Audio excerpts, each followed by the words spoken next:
দর্শক, আপনি কি জানেন আন্তর্জাতিক জিওপলিটিক্সের দাবার বোর্ডে যখন কোনো পরাশক্তি সরাসরি যুদ্ধে হেরে যায় তখন তারা কি করে? তারা হয় পিছনের দরজা দিয়ে পালানোর রাস্তা খোঁজে, আর না হয় আইনের মারপ্যাচ দেখিয়ে নিজেদের সম্মান বাঁচানোর একটা মরিয়া চেষ্টা করে।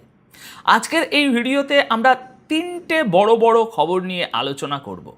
প্রথমত আমরা দেখব কিভাবে রাষ্ট্রসংঘ বা জাতিসংঘে বসে আমেরিকা আর ইউরোপ মিলে ইরানের বিরুদ্ধে একটা সাজানো নাটক করতে চেয়েছিল, আর কিভাবে রাশিয়া এবং চীনের একটা ধমকে পশ্চিমাদের সেই নাটক বন্ধ হয়ে গিয়েছে। দ্বিতীয়ত আমরা জানব আমেরিকার এত বোমাবাজির পরও কিভাবে ইরানের ড্রোন তৈরির ক্ষমতা তিনগুণ বেড়ে গেছে। এবং তৃতীয় এবং সবচেয়ে ভয়ঙ্কর খবরটি হলো আমেরিকা এখন বুঝতে পেরেছে হরমুজ প্রণালীতে তারা ইরানের সাথে আর পারবে না, তাই তারা এখন একটা চোরা রাস্তা বা বাইপাস রুট তৈরির একটা ষড়যন্ত্র করছে। আসুন আমরা আজকের প্রথম খবরটার দিকে তাকাই।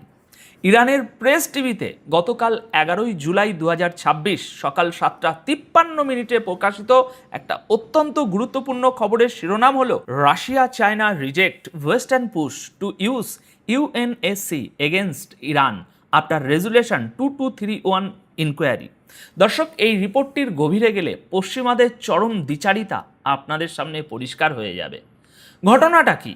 দর্শক, ইউরোপীয় দেশগুলোর অনুরোধে শুক্রবার জাতিসংঘের নিরাপত্তা পরিষদে ইরানকে নিয়ে একটি মিটিং ডাকা হয়, কিন্তু রাশিয়া এবং চীন সরাসরি এর বিরোধিতা করে। কেন বিরোধিতা করে? তাহলে একটু চিন্তা করে দেখুন, 2015 সালে ইরানের সাথে যে পরমাণু চুক্তি বা জেসিপিওএ সই হয়েছিল তাকে বৈধতা দেওয়ার জন্য জাতিসংঘের একটি রেজুলেশন পাস হয়েছিল, যার নাম রেজুলেশন 2231। প্রেস টিভির এই রিপোর্ট খুব স্পষ্ট করে বলছে এই রেজুলেশনটির মেয়াদ গত বছর অর্থাৎ 18ই অক্টোবর 2025 তারিখে চিরতরে শেষ হয়ে গেছে। সুতরাং আসল ব্যাপারটা হলো 18ই অক্টোবর 2025-এর পর থেকে জাতিসংঘের নিরাপত্তা পরিষদের আর কোনো আইনি অধিকারই নেই ইরানের পরমাণু ইস্যু নিয়ে কোনো খবরদারি করার। কিন্তু আমেরিকা, ব্রিটেন, ফ্রান্স আর জার্মানি কি করছে? তারা জোর করে স্ন্যাপব্যাক মেকানিজম বা পুরনো স্যাংশন আবার চাপিয়ে দেওয়ার ভয় দেখাচ্ছে। কিন্তু মিটিং শুরুর আগেই জাতিসংঘের রাশিয়ার ডেপুটি পার্মানেন্ট রিপ্রেজেন্টেটিভ অত্যন্ত কড়া ভাষায় পশ্চিমাদের মুখের উপরে বলে দিয়েছেন যে এই রেজুলেশনের আর কোনো আইনি ভিত্তি নেই। তিনি স্পষ্ট বলেছেন কিছু দেশ রাজনৈতিক ফায়দা লোটার জন্য এবং ইরানের সাথে রাজনৈতিক হিসেব মেটানোর জন্য নিরাপত্তা পরিষদকে ব্যবহার করছে, যা রাশিয়া মেনে নেবে না। এদিকে দর্শক, চীনের ডেপুটি পার্মানেন্ট রিপ্রেজেন্টেটিভও ঠিক এই একই কথা বলেছেন। তিনি সতর্ক করে দিয়েছেন যে নিরাপত্তা পরিষদকে রাজনৈতিক হাতিয়ার বানালে শুধু বিভেদই বাড়বে।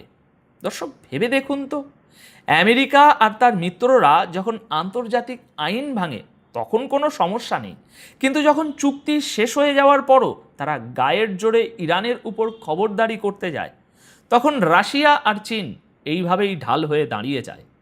এই মিটিং থেকে শেষ পর্যন্ত কোনো ফলাফলই আসেনি। ইরান, রাশিয়া এবং চীন লিখিতভাবে জানিয়ে দিয়েছে যে নিরাপত্তা পরিষদের এই চ্যাপ্টার চিরতরে ক্লোজ।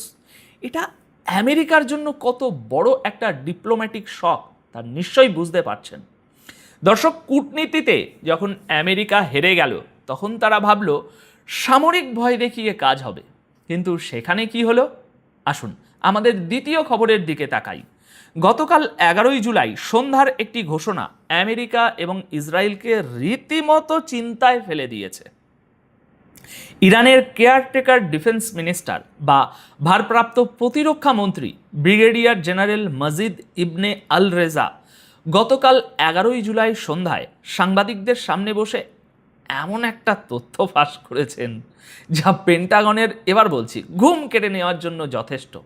তিনি বলেছেন আমেরিকা আর ইসরায়েলের সাথে যখন এই ভয়াবহ যুদ্ধ চলছিল তখন ইরানের ডিফেন্স ইন্ডাস্ট্রি বা অস্ত্র কারখানা একদিনের জন্যও বন্ধ হয়নি, বরং সবচেয়ে বিস্ময়কর ব্যাপার হলো এই যুদ্ধের মাঝেই ইরানের মিসাইল এবং ড্রোন তৈরির ক্ষমতা আগের চেয়ে 3 গুণ বাড়িয়ে দেওয়া হয়েছে। দেখুন দর্শক,